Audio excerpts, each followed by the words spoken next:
Global happenings today. We communicate. We analyze global news.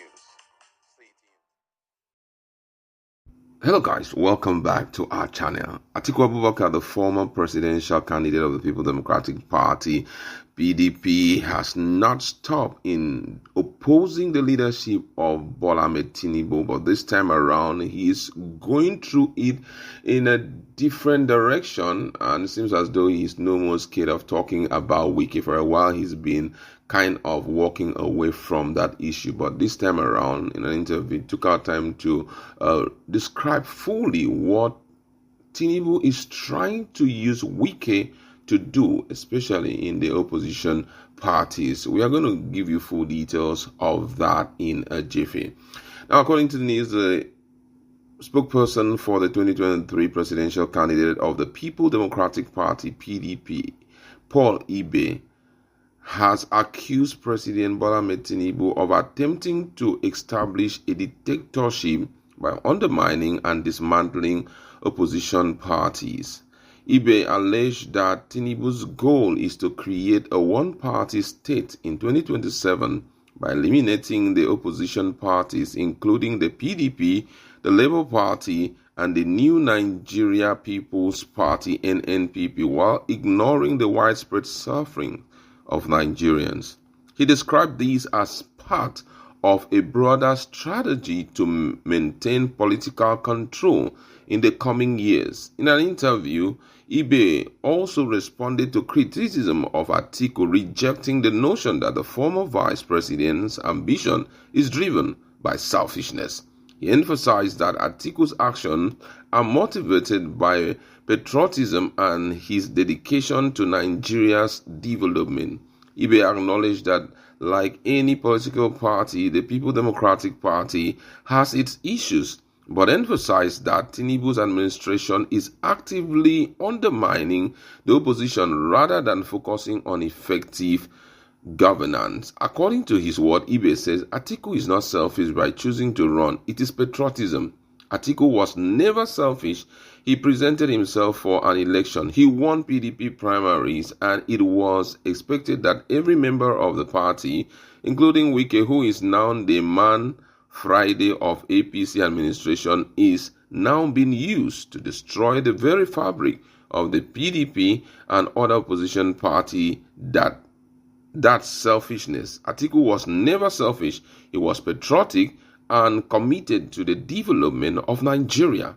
What we should be focused on now is that Nigerians are suffering. We need to have a country first. If we're talking about aspiration and ambition, it is insensitive to be talking about 2027, but that's what Tinubu is doing. Instead of governing, all his calculations are towards how to suspend the opposition parties and destroy the PDP, destroy Labour Party, destroy NNPP, and pave a way for dictatorship and one-party state. That's what they are focused on. Reason they continue to fumble and stumble in the act of governance. The PDP, like any other party, including the APC, have their problems. And like I told you, the strategy of Tinubu's administration is to undermine and destroy the opposition party. That was the position that Atiku's aide took when he was asked why Atiku seems to be, fully into the political play despite his age, and also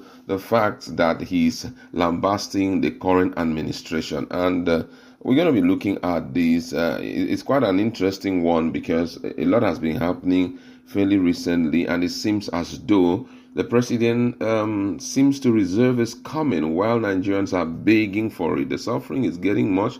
The president oftentimes will say, let's understand with him. Fairly recently, we heard what Remi Tinubu said. She was talking about having a prayer.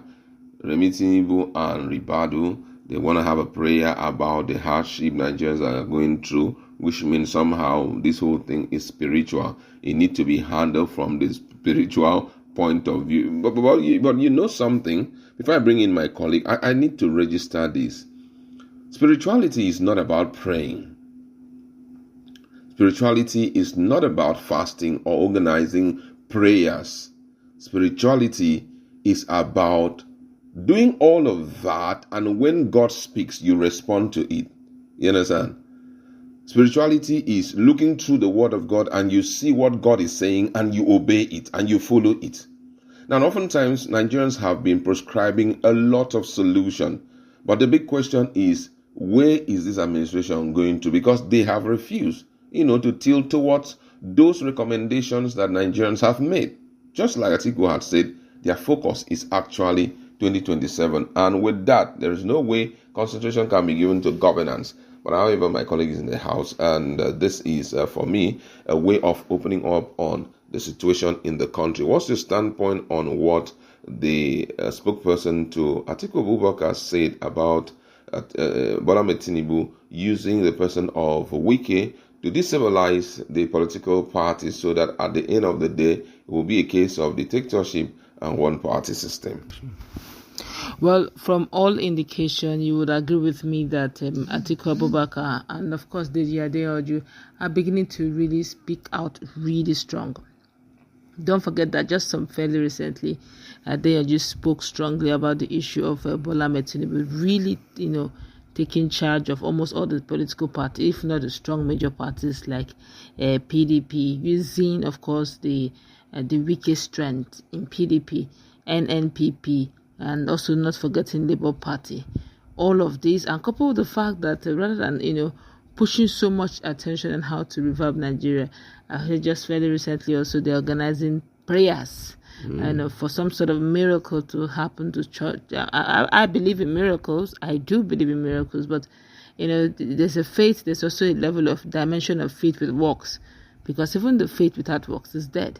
And maybe they're beginning to, like the esteemed Ruben Abati will say, whatever prayers, we still have the freedom of religion, freedom of worship, but don't touch the taxpayers' money over all of that. We need to look at things in a broader perspective.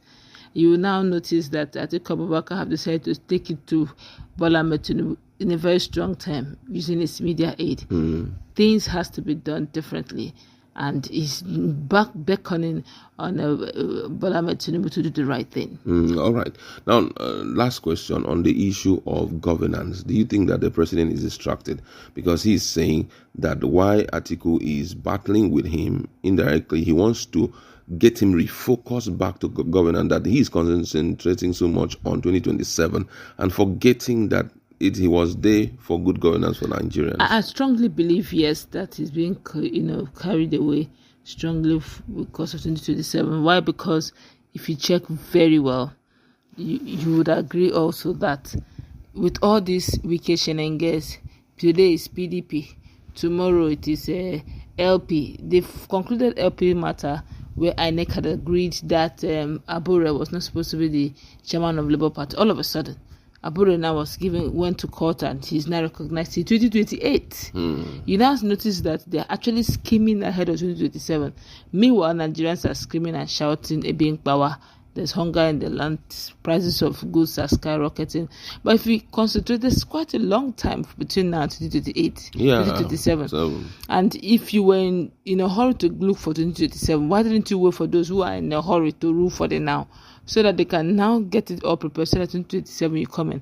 But if you believe that, you have what it takes to make Nigeria work, quit the excuses. Give us good governance. Your work will speak for you.